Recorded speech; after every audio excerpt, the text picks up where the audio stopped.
Major funding for KPBS Evening Edition has been made possible in part by Anderson Plumbing, Heating and Air, proud to support the mission of KPBS and privileged to serve San Diego clients. Anderson Plumbing, Heating and Air, helping homeowners maintain drain, heating, and cooling systems since 1978.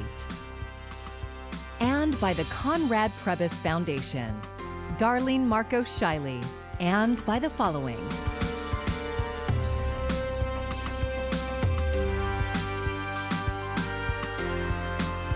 And by viewers like you.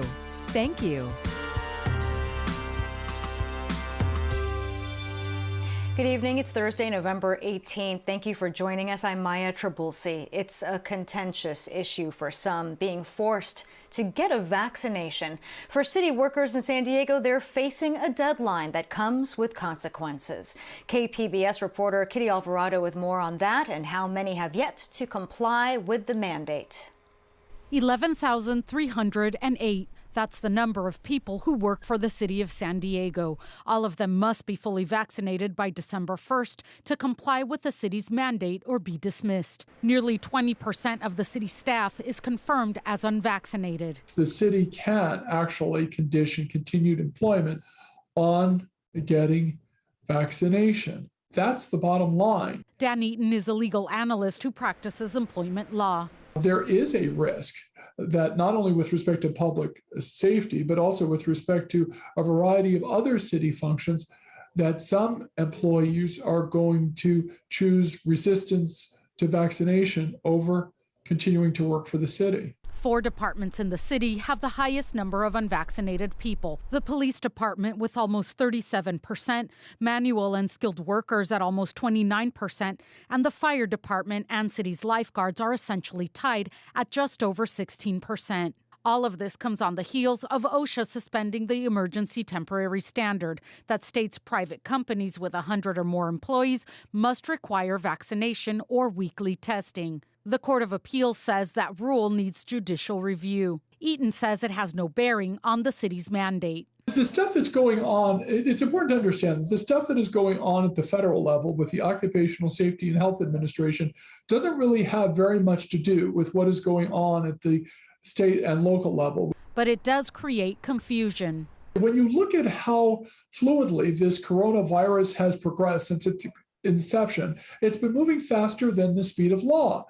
And because of that, if you're not confused right now about what you can and cannot do, whether you're an employer or an employee, you're just not paying attention. Ultimately, he says, whether or not the federal mandate holds, private employers have the right to create their own mandates as a condition of employment.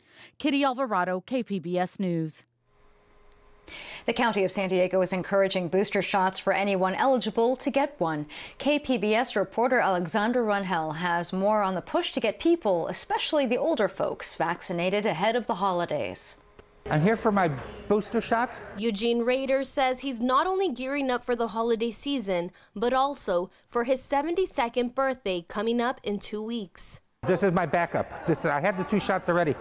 Rader was one of about 50 seniors scheduled to get their booster shot at the Gary and Mary West Senior Wellness Center on Thursday. Because right now in San Diego County, only about 2 in 5 older adults have taken advantage of the fact that boosters are available. He says they've been working throughout the pandemic to make sure seniors have easy access to the vaccine. They serve about 400 to 500 low-income and homeless seniors each day. Since most older adults were in the earlier phases of getting the vaccine back February and March, their 6 months is past and they should get out and get it, particularly as we go into the winter months when there's just more general viruses and diseases floating around. According to the County of San Diego, 345,000 San Diegans 18 years of age or older have received a booster dose. On Tuesday, the California governor encouraged anyone who wants a booster to get one, as long as they meet the 6-month time frame requirement from when they last got their COVID shot. So far, the CDC and FDA have only recommended that seniors and high-risk adults get the booster dose. Both Pfizer and Moderna have filed for emergency use for the booster shot for all adults with the FDA. The FDA is expected to make a decision on both cases soon. Alexandra Rangel, KPBS News. The CDC is moving away from herd immunity as a goal for the American public, a major shift from the early days of the pandemic. Herd immunity means that when a large enough portion of the population are immunized against a disease, it becomes much harder to spread. UC San Diego professor and epidemiologist Dr. Rebecca Fielding Miller says there were initially some misconceptions about what herd immunity entails. I think that in the early days, we really confused the idea of herd immunity, which is to say enough of us are vaccinated who can get vaccinated to protect those who can't. We really confused that with the idea of elimination or eradication. So COVID was never going to be eliminated through vaccination. That was never the goal. But the goal was enough people can get vaccinated to protect people who are vulnerable. Fielding Miller also says that the infectiousness of the Delta variant and vaccine hesitancy are two likely reasons why the CDC is changing its messaging. A reminder, we are following all the latest pandemic developments at kpbs.org. You'll find the Tracking COVID-19 section under News on our homepage. Giving back to those that give their service to the country. Some military families are more cash-strapped than ever because of the rising costs of essential goods. The U.S. military aims to ease that economic stress by temporarily increasing the housing allowance in high-priced areas. It will also be expanding the lodging reimbursement in areas that see housing shortages. A strategy to address food insecurity is set to be in place within 90 days. Feed America reports nearly 10% of active duty service members struggle to put food on the table, and that is especially true during the holidays. KPBS reporter Melissa May attended two San Diego events to offer some holiday food to our military community. Thank you for your service. The San Diego Military Advisory Council says this region is home to over 100,000 active duty service members and more than 240,000 veterans. The military is out there protecting us and making sure that we have our freedom, so just a small way that we can give back to the community. They serve and sacrifice so much for our nation, and this is just a really great way to give back. So they can concentrate on their mission and not have to worry about their families back home. To help active military members, veterans, and their families during the holiday season, organizations are stepping up to help. We host about 300 families each distribution, and especially during the holiday season, Thanksgiving, Christmas time, families are really in need of that extra help and support, so we're here to help. Anna Brees is the Director of Community Relations at the Armed Services YMCA. We are in the middle of the largest military housing, actually, in the nation, and the largest concentration of military kids are all within this Murphy Canyon area. So it's really important for us to be here, and it's convenient for the families. With the help of about 20 volunteers, families received fresh produce and canned goods, along with a turkey. Happy Thanksgiving. Right up the road, Support the Enlisted Project, or STEP, received a unique donation from the United Way of San Diego County. There's a lot of food distribution, but then what do you do with it, right? It's really great to be able to have a crock pot that they can then use to cook the food that they get, and it's so easy. Nancy Sasaki is the president and CEO of United Way of San Diego County, and they delivered 130 crock pots to STEP. They can have dinner on the table, they can help their kids with their homework, and that's just a little bit of a relief from the stress of all the day and just this environment that we're in these days. I know when I was on active duty, I used my crock pot quite a bit. It's less time consuming after a long day at work, but something our families can use not just once, not just for one holiday, but for many holidays to come. Tracy Owens is the program manager for STEP and served in the military for 30 years. She explains why military families sometimes need extra support. The cost of living here is high, and so the BAH that they receive doesn't go as far as it does in some other part of the country.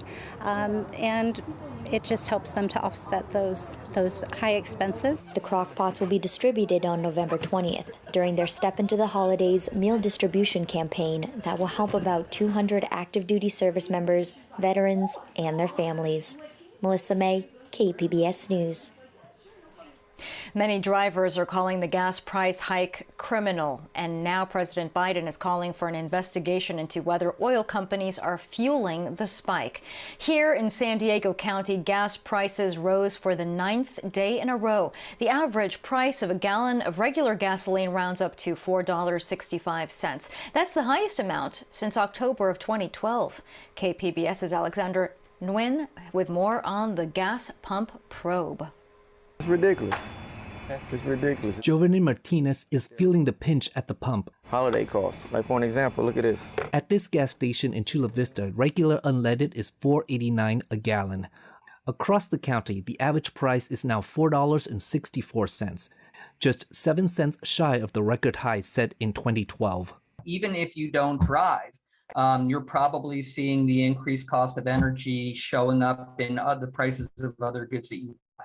But San Diego State's economics professor Joe Silverman says President Biden's request for an FTC investigation is nothing more than political theater. Other politicians have launched investigations in the past, and they've all come up empty. In 2019, Governor Gavin Newsom asked then Attorney General Xavier Becerra to see if oil companies were colluding to drive up prices in California.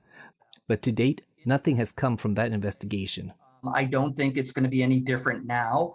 To show collusion, you'd have to show that people from different oil companies, have gotten together and fixed the price. And I don't think that what you're seeing in the market now can only be explained by collusion. Silverman says the most likely cause of high prices is simple economics, supply and demand. Oil production has not bounced back to pre-pandemic levels, but people are driving more now.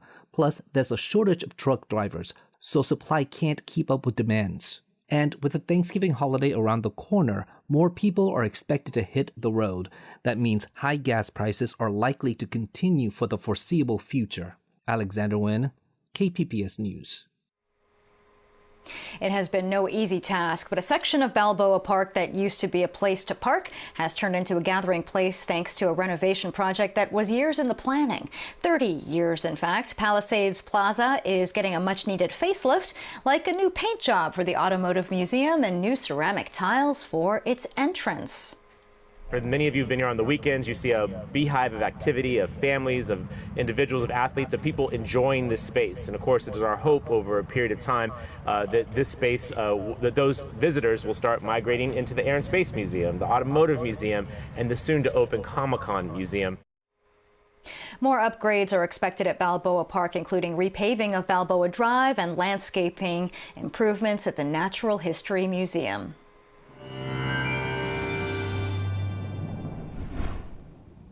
We've been keeping it cool for quite a while now as we continue to see some of that onshore flow, but we briefly kick into some offshore flow heading into Sunday, which means some milder times still ahead of us as we close out the weekend. And there's a weak disturbance next week. I think, though, mostly it brings us a few extra clouds in many areas, not going to be a huge impact for travel. And the good news is, looking out to Thanksgiving, seems a-okay. Seems pretty quiet as far as weather is concerned.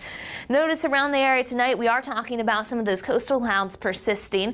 We'll fall to 56 in the city. Oceanside coming in at 49, and you head towards Ramona, we're at 42 for that low. Futurecast does depict some of those marine clouds here, still hanging on for us, especially as we go into daybreak tomorrow morning. So we'll have them around, but otherwise the area stays pretty cloud free. And as we go into Friday, well, we've got that continued cool here near our coastlines. Otherwise, pretty warm for November throughout most of the Southwest. So our weather pattern, at least for the big picture, really stays fairly quiet. We'll see some subtle changes here as we go through, not just tomorrow, but more so the end of the weekend. Tomorrow, 67 for the high. Again, marine clouds giving way to afternoon sunshine. Mount Laguna coming in at 58 for that high. Your Saturday, still pretty quiet here. There is some more activity farther north where they do get a little bit of cooler air working into Nevada, but does not have an impact on us. But we do see that offshore flow kick in for Sunday, which is why we'll get back into the upper 70s for Sunday and Monday. It does come, though, at the price of a few extra clouds. That's that weak disturbance trying to work in for some of our coastal areas. Inland communities, You're actually hanging out in the 70s for a while here. That's kind of that cooler coastal influence with the onshore flow. Kicks around to the lower 80s as we go through Sunday and Monday with the extra cloud cover again with that weak disturbance coming ashore. And we find that too in the mountain locations. Notice really no chances of showers depicted here as we keep things pretty quiet. And then for desert locations, staying in the 80s throughout much of the week and into the upcoming holiday week. For KPBS News, I'm AccuWeather meteorologist Melissa Constanzer. The San Diego VA hospital may soon be renamed in honor of a local combat veteran. KPBS military reporter Steve Walsh says it's part of an effort to make VA health care more accessible to women. Captain Jennifer Moreno was 25 years old when the Army nurse was killed in Afghanistan in 2013 while serving with Special Forces. She may become only the third woman to have a VA facility renamed in her honor. Karen Brennan, an Army veteran, chaired a panel to rename the San Diego VA. The incredible consistency of her character from very early on. It's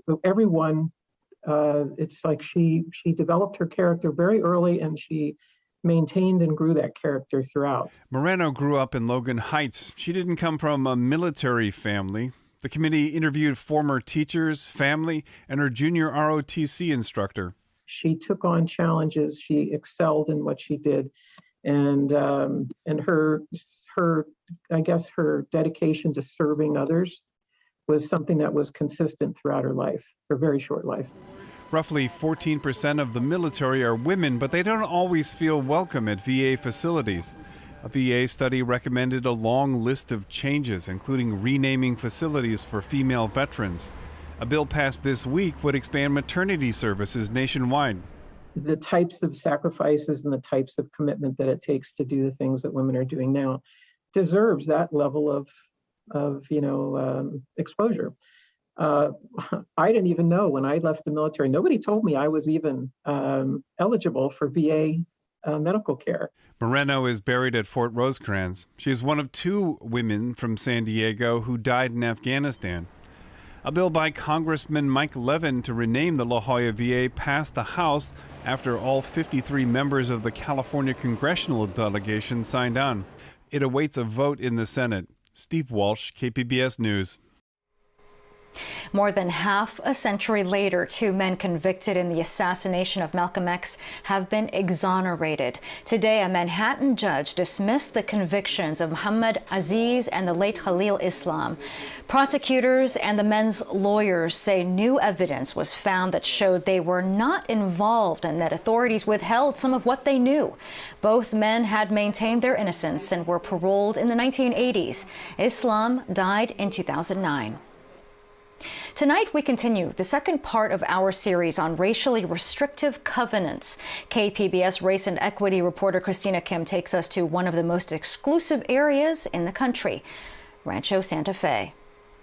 Welcome to Rancho Santa Fe, California, 92067. This is one of the most affluent zip codes in the country. That's a snippet from a 2019 episode of Lifestyle San Diego, a local real estate show. As you can hear, the area's exclusivity is a selling point. Nestled in the rolling hills and eucalyptus groves a few miles off of the North San Diego County coast, it is a quintessential slice of Southern California paradise. But there's something else that's drawn the rich and sometimes famous to Rancho Santa Fe for nearly a century.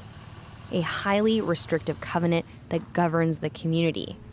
The covenant, which many residents point to with pride, includes strict rules on the sizes of lots and the style of architecture. And for much of its history, the race and ethnicity of who could live there. The protective covenant, as it was called at Rancho Santa Fe, was certainly in the vanguard of this kind of restrictions in Southern California. That's Phoebe Young, a historian at the University of Colorado and author of California Vieja, a book on the history of Southern California's architecture. Established in 1928, the Protective Covenant banned anyone of the, quote, African or Asiatic race, or anyone not white or of the Caucasian race, from owning or renting in Rancho Santa Fe. Rancho Santa Fe is still working from the same basic covenant that was approved in 1928. In 1948, the U.S. Supreme Court ruled that racially restrictive covenants were illegal. The Rancho Santa Fe Association, however, didn't remove the racist language until 1973. And to this day, people still refer to the neighborhood as the Covenant. That's one thing that Rancho Santa Fe resident Mary Bills wants to see change. We're just asking that they address these code words. There really are still sending signals of discrimination by using these words, by having this document. And people of goodwill, when they know something is wrong and don't change it, then I think there's a problem. Together with local real estate agent Janet Lawless-Christ, Bills wants the Rancho Santa Fe Association to rename the Protective Covenant and stop people from referring to the neighborhood that way. Bills says these words send a clear message that even today, only the white and affluent are welcome. I still feel that sense of exclusivity. If I went to some of the boutiques in Rancho Santa Fe, I would get a second look. I can guarantee you that. Lisa Montes feels the exclusion that Bills is referring to. She's a fourth-generation daughter of La Colonia, or Eden Gardens, a small community where Rancho Santa Fe's gardeners and housekeepers, all mostly Latino, could actually live. Over the decades, Eden Gardens became something rare in north coastal San Diego County, a thriving, largely Latino community. Something Montes wants people to remember as the area begins to gentrify. I saw a couple come up in a very expensive car, and it was clear to me that they were scoping out the properties. And every time I see that, I get very frustrated because they don't know this community. They are there to scoop up a deal. That's the bottom line.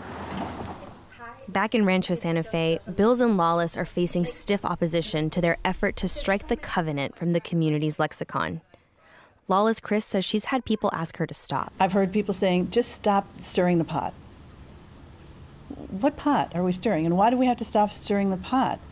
We need to continue. We have not reached a place that there is not a racially charged connotation to the word covenant.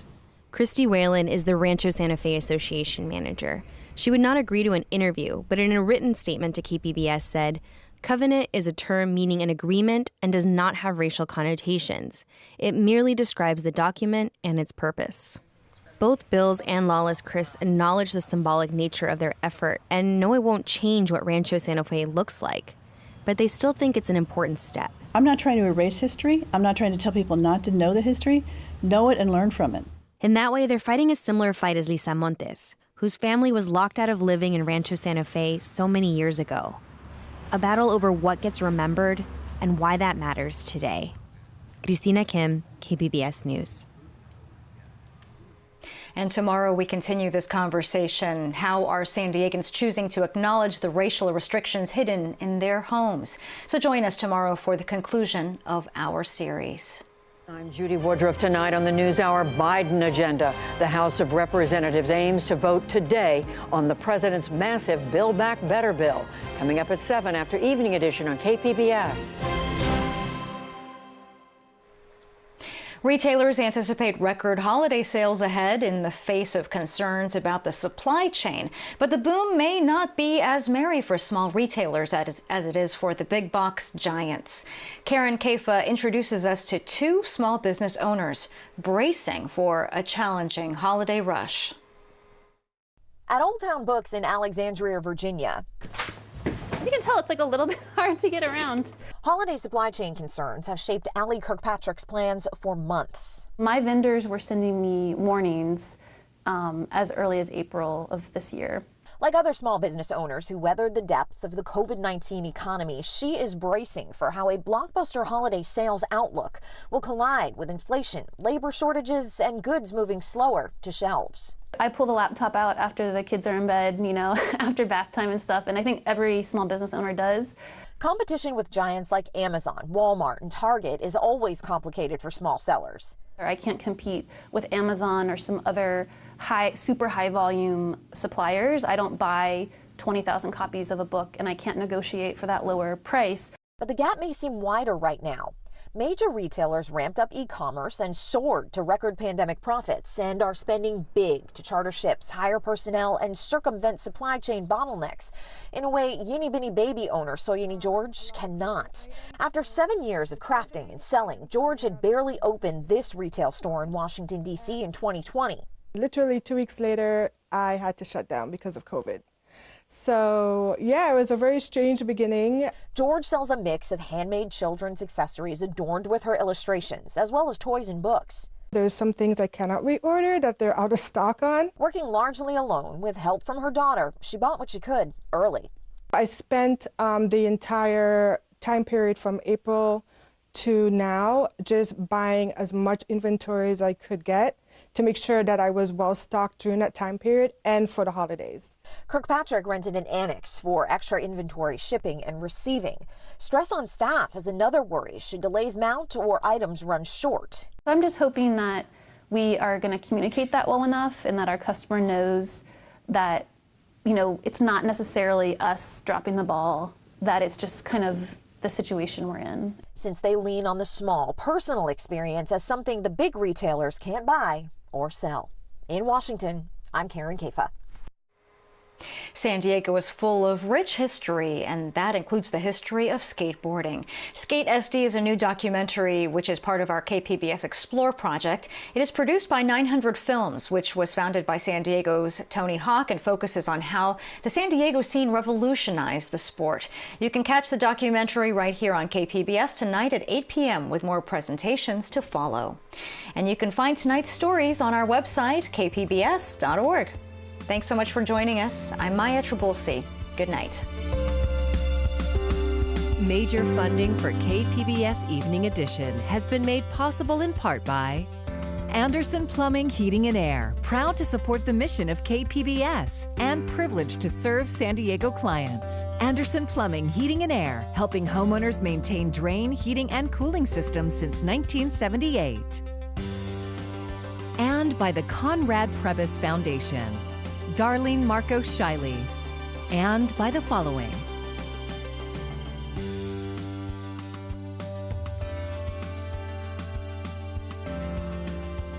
And by viewers like you. Thank you.